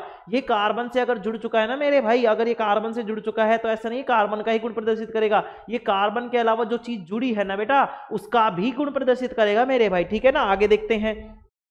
अधिकतर अन्य तत्वों के साथ कार्बन द्वारा बनाए गए आबंध अत्यंत प्रबल होते हैं। ये दूसरे यौगिकों के साथ जो आबंध बनाता है मेरे भाई वो अत्यंत प्रबल होते हैं, मतलब मजबूत होते हैं, जिनके फलस्वरूप ये यौगिक अतिशय रूप में स्थायी होते हैं। कार्बन द्वारा प्रबल आबंधों के निर्माण का एक कारण इसका छोटा आकार भी है। इसका क्या है? छोटा आकार। सिलिकॉन जो है मेरे भाई, सिलिकॉन जो है वो बड़ा आकार का है, लेकिन कार्बन क्या है? छोटे आकार का। तो ये क्या है? आसानी से बना लेता है मेरे भाई, है ना। तो आगे देखेंगे। जिनके फलस्वरूप ये यौगिक अतिशय रूप में स्थायी होते हैं। कार्बन द्वारा प्रबल आबंधों के निर्माण का एक कारण इसका छोटा आकार भी है। प्रबल आबंध क्यों पाया जाता है? क्योंकि छोटा है तो आसानी से मतलब दूर दूर के जो मतलब पास पास कर लेगा, ये कणों को क्या कर लेगा? पास पास बना लेगा तो क्या बना लेगा? प्रबल आबंध बना लेगा मेरे भाई। एक मान लो ऐसे दूर दूर है और ये मतलब ऐसे पकड़े ही नहीं जा रहे और दूर दूर ऐसे हट गए। अब जैसे पास पास है तो मजबूती से पकड़ सकता हूं, तो आबंध क्या बनेगा? मजबूत बनेगा, प्रबल आबंध बनेगा। तो ऐसे ही बोला है इसने। इसका छोटा आकार भी है, इसके कारण इलेक्ट्रॉन के सहभागी युग्मों को नाभिक मजबूती से पकड़े रहता है। बड़े परमाणु वाले तत्वों से बने आबंध की तुलना में अत्यंत क्या होते हैं? दुर्बल होते हैं। जो बड़े आबंध वाले होते हैं ना मेरे भाई, बड़े जो तत्व होते हैं मतलब बड़े परमाणु वाला जो तत्व होता है वो क्या होते हैं? बहुत कमजोर होते हैं कार्बन की तुलना में। कार्बन की तुलना में क्या होते हैं? बहुत कमजोर होते हैं मेरे भाई। आगे देखते हैं मेरे भाई। देखो आज में तो ये कैसे भी नहीं होगा ये चैप्टर, है ना। तो देखो कल का दिन और निकालेंगे मेरे भाई और इसको चैप्टर को पूरा करेंगे, है ना भाई। उसके लिए देखो सॉरी यार, देखो बहुत सारी क्लासें हो चुकी है लेकिन मैं कुछ नहीं कर पाऊंगा इसमें, ठीक है। देखो क्लासेज जिसको देखनी है वो देखो, कोई दिक्कत वाली बात नहीं है, नहीं देखना तो मत देखो भाई, ये तो यूट्यूब पर पड़ी है आराम से, तुम्हें फ्री में मिल रहा है इसलिए कदर नहीं है, ठीक है। लेकिन जब इन चीज़ों को अगर मैं पैसे में दिया जाए ना तो तुम्हें नहीं की कदर हो जाएगी। देखो कुछ लोग पढ़ते हैं, ठीक है, एक के दो, मतलब मैं तो कुछ नहीं जानता, एक दो ही पढ़ता, एक या दो ही बच्चे पढ़ते हैं, ठीक है। मैं तो, लेकिन मैं उनके लिए भी काम करने के लिए तैयार हूं, मुझे उस चीज के लिए शर्म नहीं है। लेकिन मुझे दुख इस बात का है कि मैं इतना कुछ देने के बाद में भी मतलब लोग इस चीज को ले ही नहीं पा रहे, ठीक है। तो अब आप बताओ, क्या मैं आपसे पूछूं कि आप मतलब डेली किसी के लिए फ्री में काम कर दोगे? तुम बोलोगे नहीं सर फ्री में तो कुछ भी नहीं मिलता, लेकिन मैं कर रहा हूं मेरे भाई। ऐसा नहीं है कि मुझे यूट्यूब से पेमेंट आ रहा है, अभी कुछ भी नहीं आ रहा मेरे भाई, कुछ भी नहीं आ रहा, लेकिन मैं लगा पड़ा हूं। और मैं, ऐसा नहीं है कि मेरी मतलब मेरी कोचिंग है वगैरह है, मैं किसी और के में आके मतलब किसी और के क्लासेस, मतलब मेरा ही मान लो, वैसे तो कोई दिक्कत वाली बात नहीं है, अपना पढ़ाया कुछ भी नहीं होता, लेकिन मैं आपको बता रहा हूं कि मैं यहाँ पे फ्री ऑफ कॉस्ट पढ़ाकर मतलब मैं तुम तक ये चीज पहुंचाना चाह रहा हूं। मैंने क्यों स्टार्ट किया मैं तुम्हें बताऊं, तो भाई मेरे पास पिछली साल जो बैच था, पिछले साल लास्ट से लास्ट ईयर, उसमें मेरे 80 बच्चे थे, 80 के मतलब 80 के समथिंग बच्चे थे जिनको मैंने पढ़ाया था, ठीक है। मतलब 80 बच्चों का बैच चला था मेरा, 80 बच्चों का साइंस का बैच था 10th का, ठीक है। लेकिन अब इस बार अगर मैं देखूं तो इस बार मेरे पास 150 प्लस बच्चे हो जाएं, लेकिन अब मैं क्या करूं, क्योंकि रिजल्ट मतलब बेहतरीन था मेरे भाई, रिजल्ट को मैंने बेस्ट दिया था, मैंने मेहनत की थी, उनसे मेहनत करवाई थी, तब जाके रिजल्ट बेस्ट था। अब लेकिन अगर मैं मेरे पास इतनी जगह है नहीं कि मैं मतलब 80 बच्चों को बिठा सकूं, मतलब 80 सॉरी नहीं 150 बच्चों को बिठा सकूं। क्यों? अब तुम बोलोगे सर 2 बैच बना लो, मेरे भाई 2 बैच बना के 2 घंटे खराब होते हैं, इतना टाइम मेरे पास नहीं है, मैं कैसे कैसे निकाल के किस तरीके से आपको पढ़ा रहा हूं ना, ये मुझे पता है। चलो ऐसी बातें चलती रहेंगी, कोई बात नहीं, आगे बढ़ते हैं कार्बनिक यौगिक पे। कार्बन में पाए जाने वाले 2 विशिष्ट लक्षणों चतुसंयोजकता और श्रृंखलन में से बड़ी संख्या में यौगिकों का निर्माण होता है। किस किस के कारण? एक तो चतुसंयोजकता और दूसरा श्रृंखलन। अनेक यौगिकों के अकार्बनिक परमाणु अथवा परमाणुओं के समूह विभिन्न कार्बन श्रृंखलाओं से जुड़े होते हैं। मूल रूप से इन यौगिकों को प्राकृतिक पदार्थों से प्राप्त किया गया था तथा यह समझा गया था कि यह कार्बनिक यौगिक अथवा कार्बनिक यौगिक केवल सजीवों में ही निर्मित हो सकते हैं। अर्थात यह माना गया कि उनके संश्लेषण के लिए जीवन शक्ति आवश्यक थी। क्या थी मेरे भाई? जीवन शक्ति आवश्यक थी। वापस पढ़ लेते हैं एक बार इस चीज को। मूल रूप से इन यौगिकों को प्राकृतिक पदार्थों से प्राप्त किया गया था। कहां से प्राप्त किया गया था? प्राकृतिक पदार्थों से। तथा यह समझा गया था कि ये कार्बन यौगिक अथवा कार्बनिक यौगिक केवल सजीवों में ही निर्मित होते हैं। जो ये कार्बनिक यौगिक होते हैं ना बेटा, ये किसमें निर्मित होते हैं? तुम बोलोगे सर कि ये जो होते हैं वो सजीवों में ही निर्मित होते हैं, लेकिन ध्यान से सुनेंगे, क्या सुनेंगे? कार्बनिक यौगिक, अमोनिया जो था ना वो लैब में बनने वाला पहला कार्बनिक यौगिक था मेरे भाई, अमोनिया, ठीक है। आगे देखेंगे तो अपन खाद वाद बोलते हैं ना, ये देते हैं खेतों में, उसको अमोनिया, चलो वो बोलते हैं, नहीं उसको नहीं बोलते, तुम तो अमोनिया याद रखो, अमोनिया का किया था। चलो अभी देखो माइंड में तुमसे बोल रहा हूँ, माइंड थोड़ा सा डिस्टर्ब है, लेकिन क्लास फिर भी ले रहा हूँ मैं, चलो कोई बात नहीं। अर्थात ये माना गया कि उनके संश्लेषण के लिए जीवन शक्ति आवश्यक थी, मतलब जीवन जरूरी था, ठीक है। 1828 में फ्रेडरिक वोहलर ने अमोनियम साइनेट, हाँ देखो अमोनियम साइनेट से यूरिया बनाया था, हाँ यूरिया की बात थी, अमोनिया नहीं था वो, अमोनियम साइनेट था, तो यूरिया बनाकर इसे असत्य प्रमाणित किया। इन्होंने क्या किया कि अमोनिया बनाया, अमोनियम साइनेट बनाया, तो इन्होंने बताया कि ऐसा जरूरी नहीं है कि कार्बनिक यौगिकों से ही बना हो, ना ना ना, कि कार्बनिक यौगिकों के लिए जीवन शक्ति आवश्यक नहीं है, बिना जीवन शक्ति के भी लिए, बिना जीव के भी हम क्या कर सकते हैं, मतलब कार्बनिक यौगिकों को उत्पन्न कर सकते हैं। तो इसने क्या किया था? फ्रेडरिक वोहलर ने, ध्यान से सुन लेंगे इस नाम को, फ्रेडरिक वोहलर। जब तुम इसको 12th में जाके पढ़ रहे होंगे मेरे भाई, साइंस के जो मतलब तुम केमिस्ट्री की किताब पढ़ रहे होगे उसमें भी तुम्हारे ये आ रहा होगा, 6वां 7वां चैप्टर जो भी होगा, ठीक है। लेकिन कार्बाइड, कार्बोनेट तथा बाइकार्बोनेट लवणों के अतिरिक्त सभी कार्बनिक यौगिकों का अध्ययन अभी भी कार्बनिक रसायन के अंतर्गत होता है। आगे बढ़ते हैं मेरे भाई। संतृप्त एवं संतृप्त कार्बनिक यौगिक। मीथेन की संरचना हम पहले ही समझ चुके हैं। कार्बन एवं हाइड्रोजन से बनने वाला अन्य यौगिक एथेन है, जिसका सूत्र C2H6 है। सरल कार्बनिक यौगिक की संरचना प्राप्त करने के लिए सबसे पहले कार्बन के परमाणु के कार्बन द्वारा आपस में जोड़ा जाता है, फिर कार्बन की शेष संयोजकता को संतुष्ट करने के लिए हाइड्रोजन के परमाणु का उपयोग करते हैं। उदाहरण के लिए निम्नलिखित चरणों में एथेन की संरचना को प्राप्त किया गया। भाई हमने कार्बन को कार्बन से जोड़ दिया, लेकिन कार्बन की संयोजकता 4। अब इसमें क्या करेंगे? बाकी के हाइड्रोजन लगाएंगे। जब हमने हाइड्रोजन लगाए तो 3 हाइड्रोजन इसके, 3 हाइड्रोजन इसके, तो ये बन गया C2H6। बताओ बन गया कि नहीं बन गया? तुम बोलोगे हाँ सर बन गया। तो देखो मेरे भाई ये बना दिए इसने, ये बना दिया C2H6। क्या बना दिया? C2H6। और C2H6 कौन सी श्रेणी का है? तुम बोलोगे सर एल्केन श्रेणी का है। एल्केन श्रेणी किस में आती है? संतृप्त यौगिकों में आती है, जिनमें एकल बॉन्ड होता है। इसमें एकल बॉन्ड है, कौन सी श्रेणी हो जाएगी? संतृप्त श्रेणी हो जाएगी। दो डबल बॉन्ड अगर ट्रिपल बॉन्ड होता तो कौन सी श्रेणी हो जाती? तुम बोलते सर असंतृप्त श्रेणी हो जाती। तो देखेंगे प्रत्येक कार्बन परमाणु की 3 संयोजकता असंतुष्ट रहती है, अतः प्रत्येक का आबंध 3 हाइड्रोजन परमाणुओं के साथ किया जाता है, जिससे निम्नलिखित प्राप्त होता है इस तरीके से चरण 2 में। ठीक है मेरे भाई, इसने चरण 2 बता दिया, आगे देखेंगे। एथेन की इलेक्ट्रॉन बिंदु संरचना को चित्र 4.6 में दर्शाया गया, ये तुम्हें बताई दी थी मैंने। आगे देखेंगे क्या आप इसी प्रकार प्रोपेन की संरचना चित्रित कर सकते हैं? हाँ सर कर देंगे, कोई बात नहीं। इसका आणविक सूत्र C3H8 होता है, तो 1 2 अब यहाँ पे तीसरा कार्बन और जुड़ जाएगा और उसकी 3 हाइड्रोजन और जुड़ जाएंगे, तो किस तरीके से बन जाएगा? C3H8 बन जाएगा, 2 हाइड्रोजन और जुड़ जाएंगे, तो CH2 का अंतर हो जाएगा। ठीक है ना, आगे देखेंगे। आप देखेंगे कि सभी परमाणुओं की संयोजकता उनके बीच बने एक आबंध से संतुष्ट होती है। ऐसे यौगिकों को संतृप्त यौगिक कहते हैं, जिनका एक आबंध से संतुष्टि होती है, जिनमें एक आबंध से संतुष्टि होती है ना मेरे भाई, उसको बोलते हैं संतृप्त यौगिक। ठीक है, दूसरी बात, अगर 2 और 3 से हो रहे हो, जैसे कि किंतु कार्बन एवं हाइड्रोजन के एक अन्य यौगिक का सूत्र C2H4 है, जिसे एथीन कहते हैं। इस अणु को कैसे चित्रित कर सकते हैं? हम पहले जैसी चरणबद्ध विधि अपनाएंगे, तो वही कार्बन वाली बनाएंगे, फिर इसमें डबल बॉन्ड लगाएंगे। अब डबल बॉन्ड लगा दिया, देखो इस तरीके से अपन ने ये बना दिया, मान लो बना दिया। अब इसके बाद में हमको कार्बन की संयोजकता 4 करनी थी, लेकिन कार्बन की संयोजकता हुई है 3, तो हम क्या करेंगे? एक और बॉन्ड लगाएंगे, एक बॉन्ड और लगाए तो ये संरचना बन गई ऐसी, जिसमें डबल बॉन्ड आ गया। और डबल बॉन्ड जब आ जाता है तो हम उसको बोलते हैं एल्कीन श्रेणी। क्या सूत्र होता है? CnH2n होता है। एल्केन का क्या होता है? CnH2n प्लस का 2 होता है।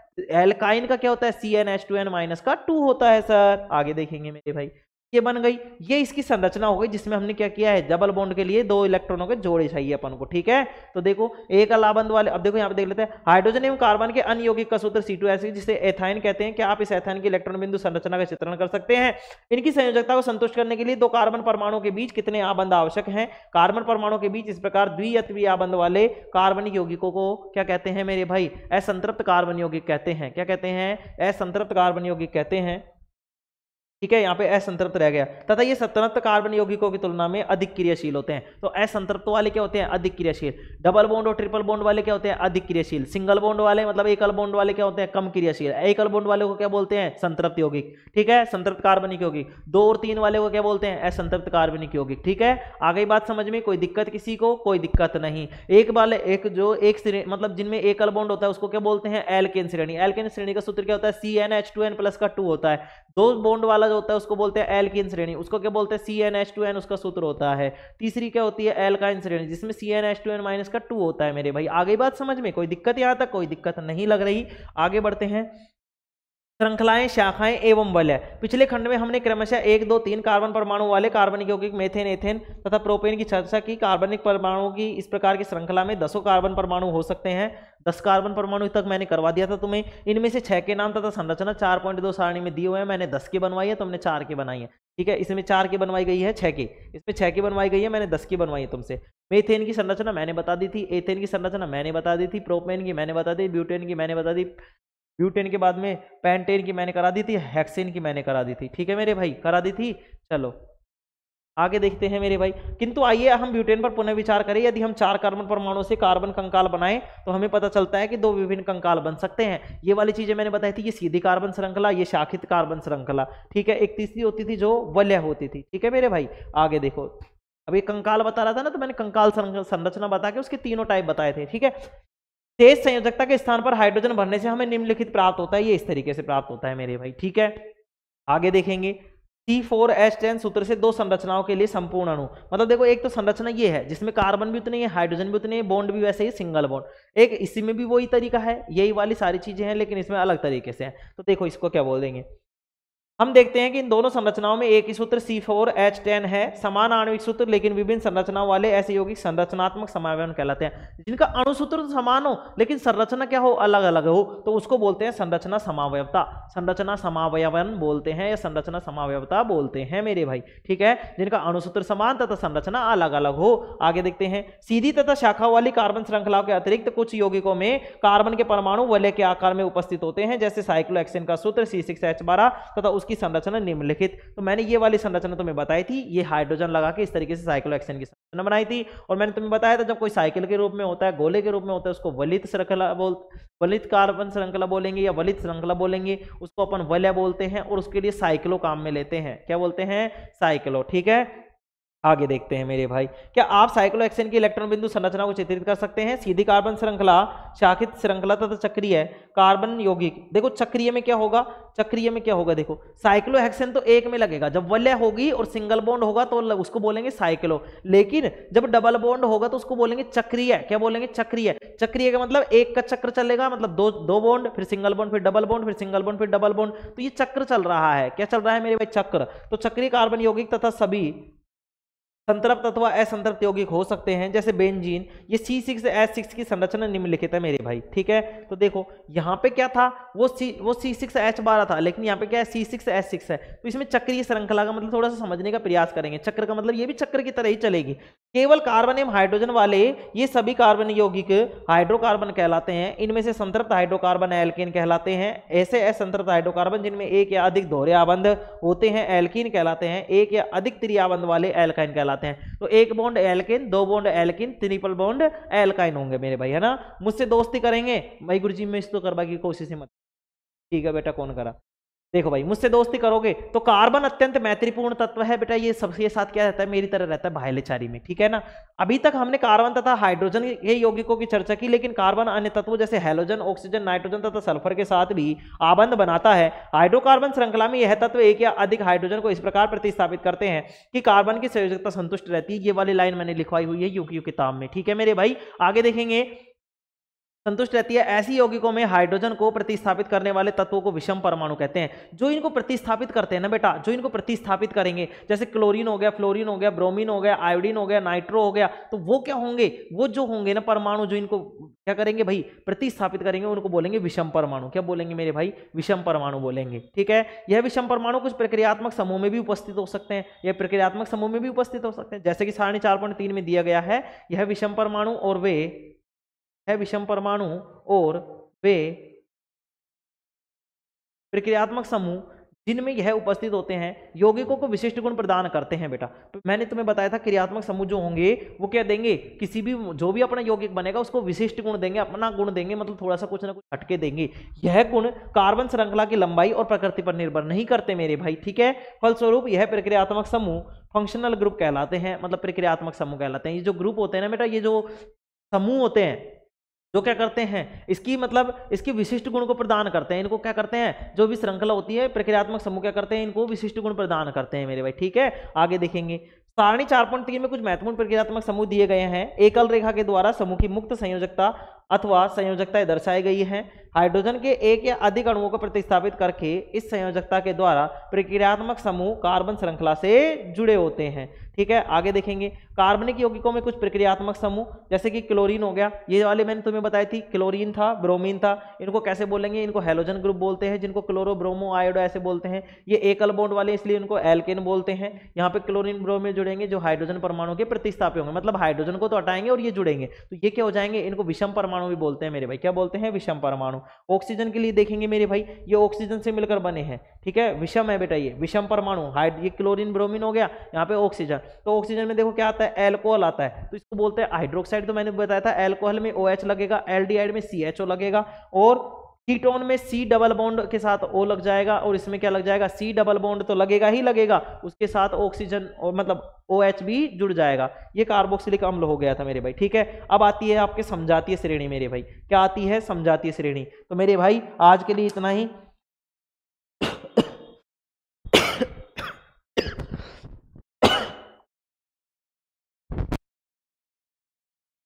आज के लिए मेरे भाई इतना ही। देखो अभी क्या है, थोड़ा सा प्रॉपर नींद नहीं ले पाया हूं मैं, तुम्हें इस बात के बाद।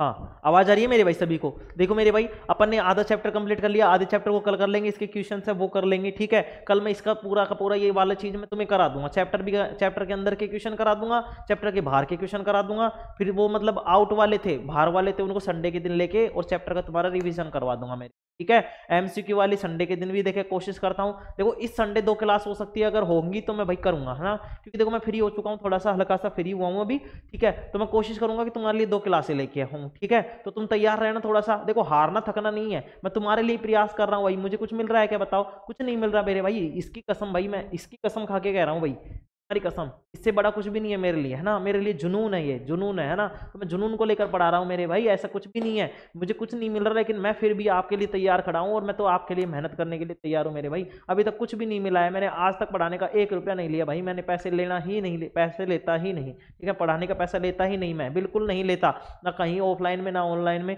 अपन फ्री ऑफ कॉस्ट पढ़ाते हैं, कोई दिक्कत नहीं है, ठीक है। तो तुम पढ़ा करो मेरे भाई, मैं तुम्हारे लिए लगा पड़ा हूँ। मैं चाहता हूँ कि मुझे जो समस्याएं है ना वो तुम्हें ना झेलनी, ठीक है। तो कोशिश करेंगे मेरे भाई, सभी साथ देंगे, और इस तरीके से अपनी आज की क्लास को मैं विराम देना चाहूंगा मेरे भाई।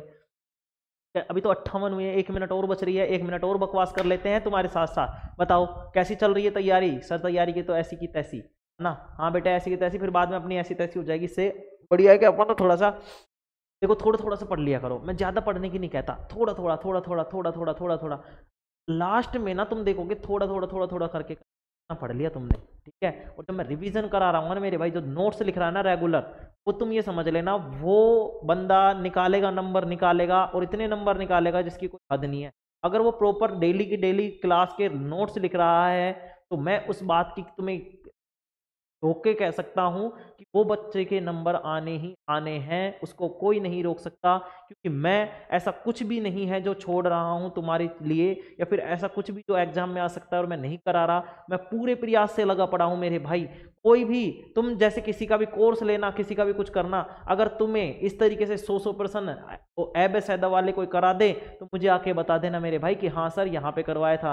अभी बेटे टेस्ट का जुगाड़ और कर रहा हूँ, टेस्ट भी लूंगा, सब कुछ लूंगा, लेकिन अभी थोड़ा सा क्या है, बच्चे जुड़ नहीं पा रहे हैं अभी, ठीक है। बच्चों को कनेक्टिविटी होने में थोड़ा सा टाइम लग रहा है, ठीक है। तो आप कोशिश किया करो मेरे भाई, अगर कोई जानकार है तो उसको बताओ, ठीक है ना। देखो कितने गरीब घरों से हम आते हैं, तरीके से हम पढ़ते हैं, कैसे गुजारा चल रहा है वो सब आप समझते हो, रहा हूँ, ठीक है मेरे भाई। तो कोशिश किया करो मेरे भाई कि अधिक से अधिक अपन पढ़ा सके बच्चों को, है ना। एक सपना होना चाहिए, तुम भी बड़े हो तब पढ़ाओ, कोई दिक्कत नहीं है, लेकिन अभी तो जैसे जितना अभी भी कोशिश करते रहें कि यार हाँ कुछ हो पा रहा है, तो आप किया करो थोड़ा, है ना। चलो मेरे भाई, ठीक है, एक दिन ऐसे ही मर जाएंगे यार, कुछ नहीं रखा जिंदगी में, है ना। हाँ ऐसे ही आए थे ऐसे ही चले जाएंगे, कुछ नहीं रखा, ठीक है। चलो तो आज के लिए इतना ही काफी मेरे भाई। Thank you all of you, take care, love you all. कल अपन करेंगे समझाती श्रेणी, जिसको आप पढ़ के आओगे थोड़ा थोड़ा सा पढ़ के आओगे, ठीक है मेरे भाई। चलो आज के लिए thank you all of you, take care, love you all. और आज के लिए इतना ही काफी है, और ये तुम्हारा फ्लाइंग किस रहा, ठीक है। चलो चलते हैं, बाय।